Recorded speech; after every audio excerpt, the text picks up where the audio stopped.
Europe 1 Soir, 18h, 20h, Nicolas Demorand. politique.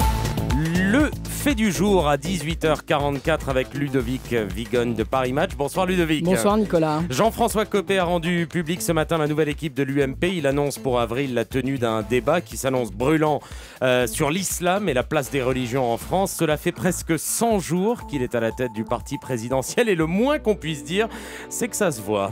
Ça c'est sûr Nicolas, qu'en prenant en novembre les clés de l'UMP comme il le souhaitait, et il faut le rappeler avec la bénédiction de Nicolas Sarkozy, Jean-François Copé l'a joué comme un éléphant dans un magasin de porcelaine. D'abord il a passé à la sulfateuse le bilan de son prédécesseur Xavier Bertrand. Alors ça il l'a fait sans trop de difficulté, il déteste depuis longtemps celui qui est désormais ministre du Travail et de la Santé.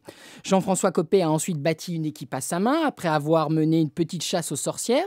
Il a présenté le nouvel organigramme de son parti ce matin. Ce sera une source de moquerie, on y compte environ 250 noms. C'est 2 fois plus que l'armée mexicaine que conduisait déjà Martín Obriones.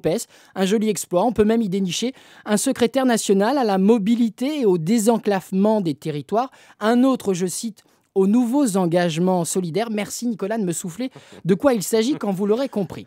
On va chercher. Oh, merci. Enfin, en se prononçant pour la suppression définitive des 35 heures ou pour la création d'une TVA sociale, Jean-François Copé a mis le feu aux poudres à droite ces dernières semaines. Ces polémiques ont divisé la majorité. Elles ont inquiété une partie des Français, à tel point que certains ont pu le soupçonner de vouloir faire perdre Nicolas Sarkozy en 2012. Oui, et en fait, c'est aussi tout l'équilibre de la majorité présidentielle qui est modifié. Tout à fait, Nicolas. Sur le fond, d'abord, à l'Élysée, aujourd'hui, 2 lignes s'affrontent. L'une incite le président à cliver à droite toute. Elle est incarnée par l'historien Patrick Buisson. L'autre ligne voudrait que le président cultive le rassemblement. Elle est défendue par l'ancien sondeur Pierre Giacometti. Pour l'instant, Nicolas Sarkozy ne veut pas choisir. Il peut même passer de l'une à l'autre dans une même émission. On l'a vu sur TF1 la semaine dernière. Or, Jean-François Copé vient bousculer le schéma. Le député maire de Meaux a la droite assumée. Il est libéral. Il a un rapport décomplexé à l'argent. Il enfourche sans tabou aucun des thèmes qui sont d'habitude le gagne-pain du FN.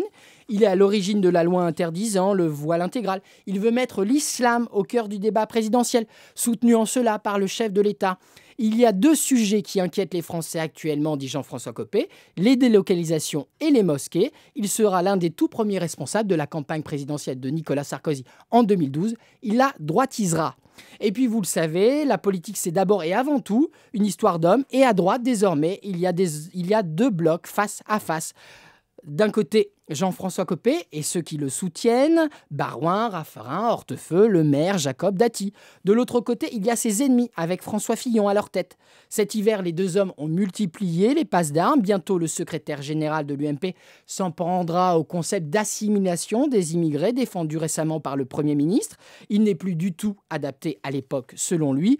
Copé et Fillon marquent déjà leur territoire en vue de l'après-Sarkozy et de 2017. En ce moment, à droite, en France, on n'a pas que de l'amour, comme le chantait Lerita Mitsuko. Ça non, il y a de la haine. Ludovic Vigogne, merci.